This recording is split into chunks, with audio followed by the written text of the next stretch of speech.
सभापति महोदय, एक व्यक्ति की आमदनी 3-4 आने और दूसरे की 10-20 हजार रुपये है। अगर वित्त मंत्री महोदय इस विषमता को दूर नहीं करेंगे तो समाजवाद का नारा बिल्कुल कोरा और कागजी सिद्ध होगा। इस देश में 8-10 करोड़ हरिजनों का एक ऐसा वर्ग है जिसकी आर्थिक स्थिति बहुत गिरी हुई है।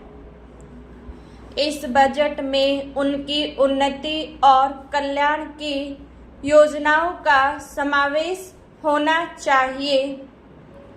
वित्त मंत्री ने 1500 करोड़ रुपए के जो कर लगाए हैं उनसे देश के आम आदमियों की हालत खराब हो गई है।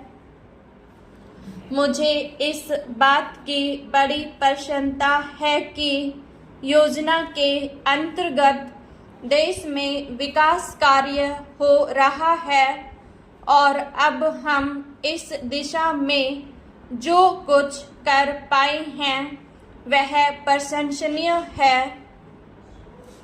लेकिन मुझे दुख के साथ कहना पड़ रहा है कि जहां कृषि के क्षेत्र में उत्पादन बढ़ रहा है, उद्योग के क्षेत्र में उत्पादन बढ़ रहा है, देश की संपत्ति बढ़ रही है, हर आदमी की औसत आय भी बढ़ रही है, फिर भी हमारे यहाँ की पुरानी गरीबी बिल्कुल नहीं हटी है।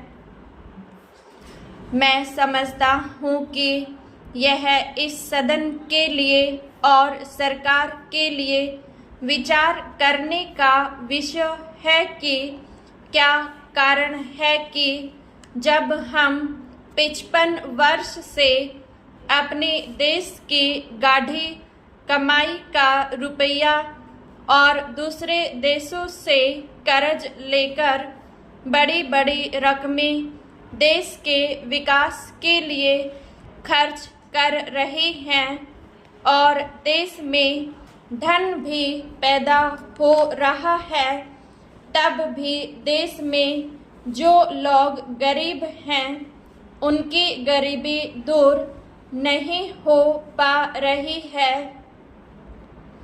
क्या यह आश्चर्य की बात नहीं है? मैं समझता हूँ कि इस पर विचार किया जाए।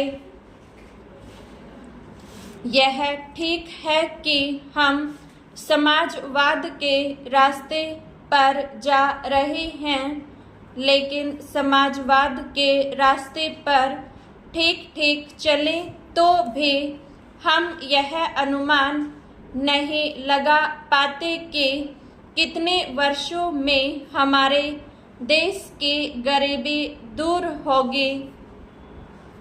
यह ठीक है कि हम योजना के तरीके पर काम कर रहे हैं, लेकिन इस बात को देखने की आवश्यकता अब पैदा हो गई है कि देश में जो धन पैदा होता है वह कहाँ जाता है।